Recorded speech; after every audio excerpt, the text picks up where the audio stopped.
हाँ प्रणाम माँ। आशीर्वाद बेटे। मेरा नाम मनीष है। हाँ। मैं अमरावती से बोल रहा हूँ। कहाँ से बेटे? अमरावती से, अच्छा अच्छा। महाराष्ट्र अमरावती। हाँ हाँ हाँ। प्रश्न करें बेटे। तो मुझे पूरा भविष्य भूत काल सभी आपके मुखार बिंदु से सुनना है। अच्छा। वर्तमान भविष्य सब। हाँ, वर्तमान भविष्य सब। अच्छा। और जानकारी लेने का उद्देश्य? आप बताइए ना। ये उद्देश्य है ना कि हमें जानकारी प्राप्त क्यों चाहिए। जैसे मनुष्य का उद्देश्य होता है कि मुझे जानकारी प्राप्त चाहिए, कि मेरे स्वास्थ्य के विषय में जानकारी मुझे चाहिए, मेरे अर्थ की व्यवस्था में, मेरे गृहस्थ सुख में, मुझे परिवार को मतलब कौन सा सुख मुझे चाहिए या क्या जरूरत पड़ गई मुझे भाग्य फलादेश करवाने की। तो वही तो आपसे जानना चाहता हूँ, क्या क्या प्रॉब्लम होती है। अच्छा, मन में विचार तो बहुत सारे आपके हैं। हाँ हाँ। और मनोस्थिति स्थिर नहीं है बेटे। स्वयं के जीवन में सटीक निर्णय लेने में मन सक्षम नहीं हो पा रहा है आपका। बराबर है। सब कुछ प्राप्त होते हुए भी मन में असंतुष्टि सी महसूस करते हैं आप। सत्य है या नहीं?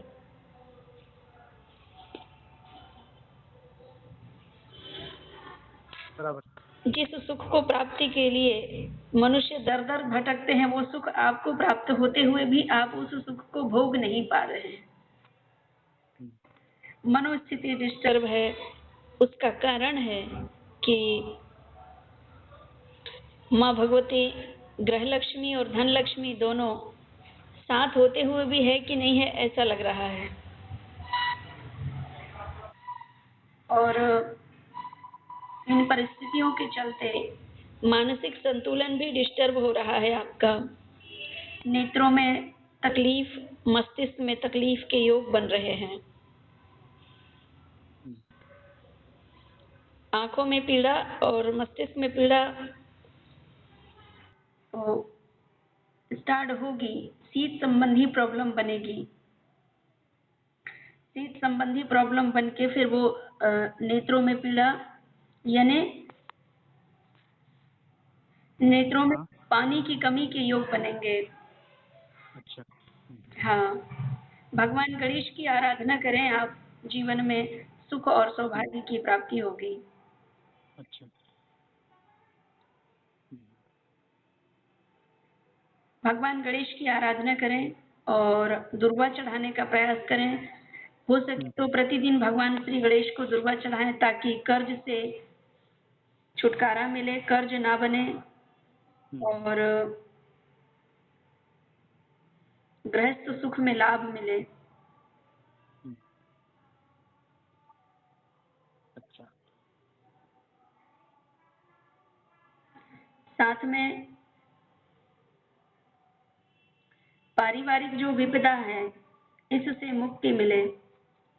पितृजनों को प्रणाम करना चालू करें और अगर गुरु सानिध्य प्राप्त हो तो गुरु सानिध्य से पितरों की एक बार शांति करवा लेवें, क्योंकि पितृजन जागृत अवस्था में होने के कारण पितृ दोष लगा हुआ है आपको, और पितृ दोष लगने के कारण पितृ जागृत अवस्था में होने से मनोस्थिति डिस्टर्ब होने के योग। गृहस्थ सुख में बार बार छोटी छोटी बातों को लेकर के मन मुटाव, तनाव ये उत्पन्न होता है और यहाँ तक कि गृहस्थ सुख छूटने का योग बनता है। इसीलिए भगवान गणेश की आराधना आप करें, भगवान शिव को भी दुर्वा चढ़ाएं, ताकि गृहस्थ जीवन परिवार हरा भरा हो। ठीक है। मेन प्रॉब्लम तो वही है गुरु माँ। हाँ बेटे। मेन प्रॉब्लम वही है बोला।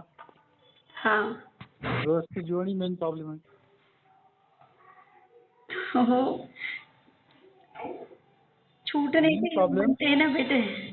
देखो, हाँ हाँ। छूटने के योग बनते हैं, यानी कि तलाक के योग बनते हैं। वो तो हो गया ना, हाँ, हो गया ना, तलाक हो गया अभी बहुत साल हो गए, 2012 में। अच्छा लेकिन अच्छा। अभी क्या ऐसा अकेले जीवन बिताना पड़ेगा मेरे को?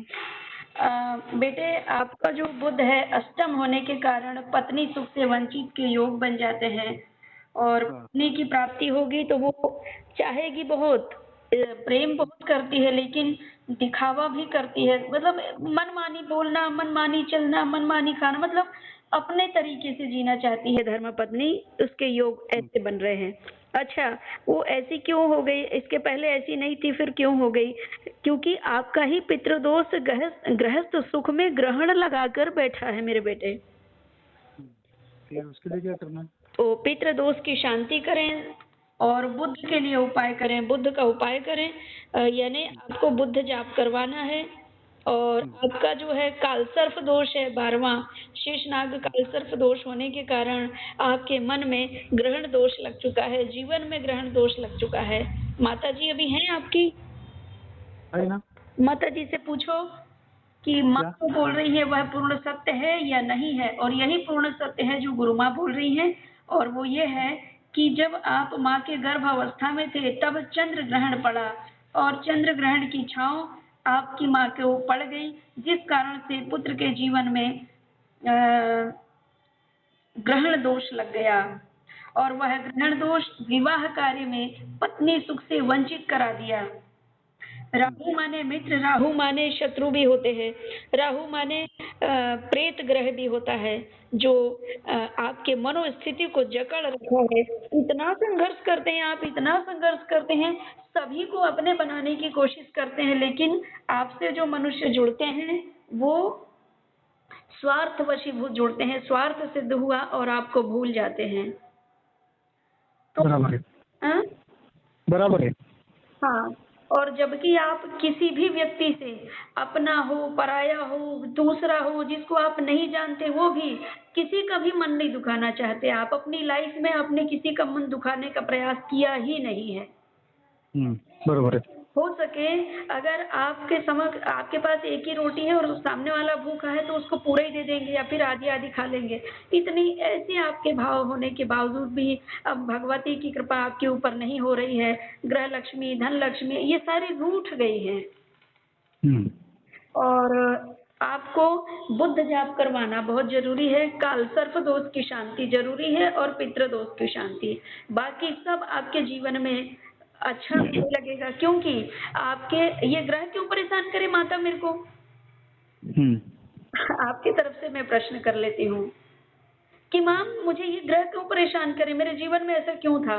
तो पूर्व प्रत्येक मनुष्य प्रारब्ध का भोग काल भोगता है मेरे बेटे, और प्रारब्ध के कर्मों के अनुसार ही भगवान स्वयं ग्रहण लगा देते हैं। ये जो 9 ग्रह है ना, इन 9 ग्रहों को आपके पीछे लगा देते हैं, प्रत्येक मनुष्य के लिए, आप अकेले नहीं। और इन ग्रहों के शुभ और अशुभ प्रभाव के कारण जीवन में सुख और दुख व्याप्त होता है। अच्छा। और इन 9 ग्रहों से बढ़कर के है 10वां ग्रह, जो आपकी माँ के पास है, जो माँ आपसे बात कर रही है। अच्छा अच्छा। और वह 10वां ग्रह है अनुग्रह। अनुग्रह, अनुनय, विनय भगवान के परमात्मा के समक्ष करने से हमें सर्व ग्रहों की मूल शांति प्राप्त होती है। ऐसा कौन सा ग्रह है, ऐसा कौन सा दुख है जो परमात्मा की सानिध्य में रहने से दुख दूर ना हो?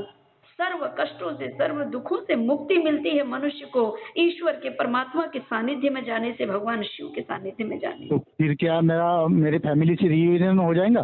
क्या बेटे? मेरी फैमिली से रीयूनियन हो जाएगा क्या फिर?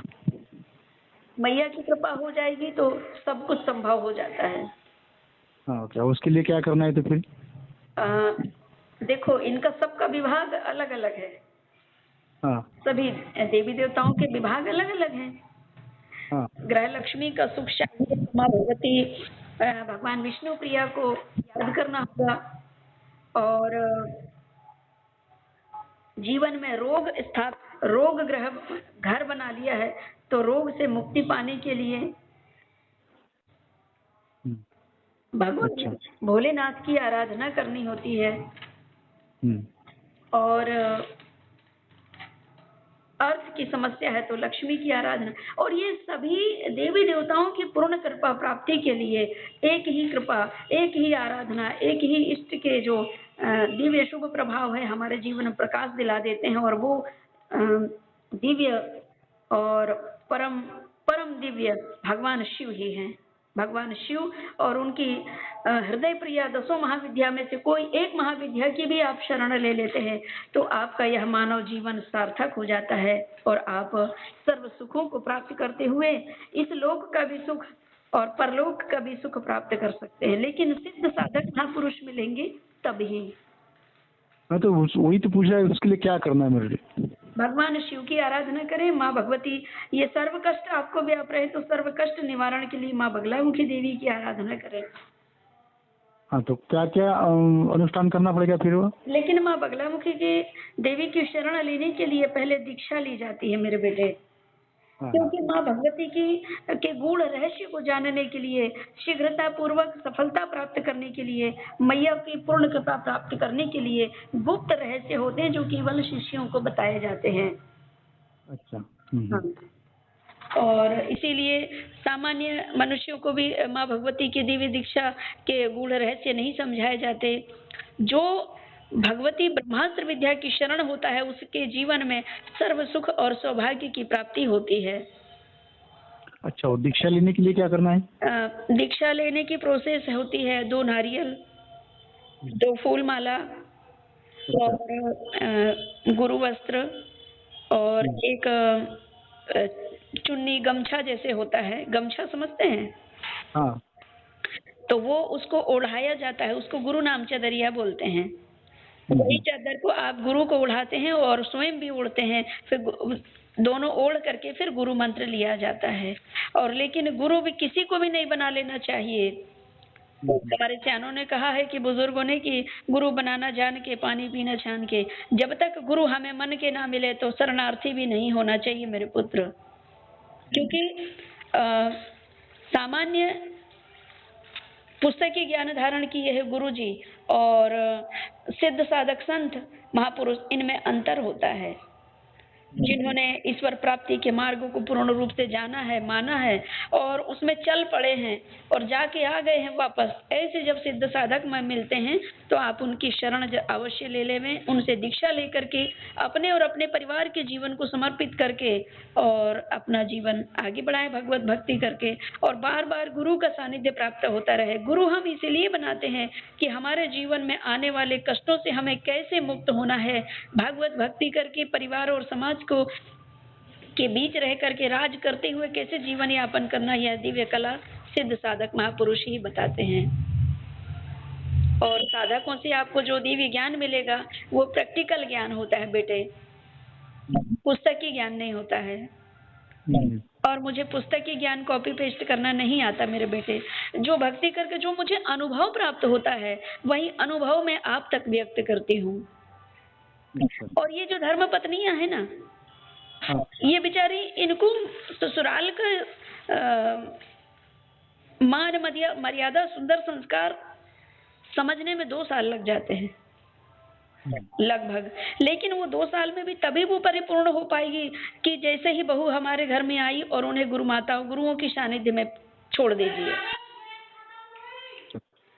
आपके माता पिता भी आपकी धर्म पत्नी को नहीं समझा सकते, आपके सास ससुर भी आपकी धर्म पत्नी को नहीं समझा सकते, लेकिन आपके माता पिता के 1000 गुना प्यार से बढ़कर के गुरु की एक ही फटकार होती है। गुरु प्रेम से भी, डांट के भी समझा सकता है और गुरु वाणी कभी बुरी नहीं लगती है। जिसे गुरु की वाणी बुरी लगने लगी हो, मानो उसका काल उसको अपनी ओर खींच रहा है।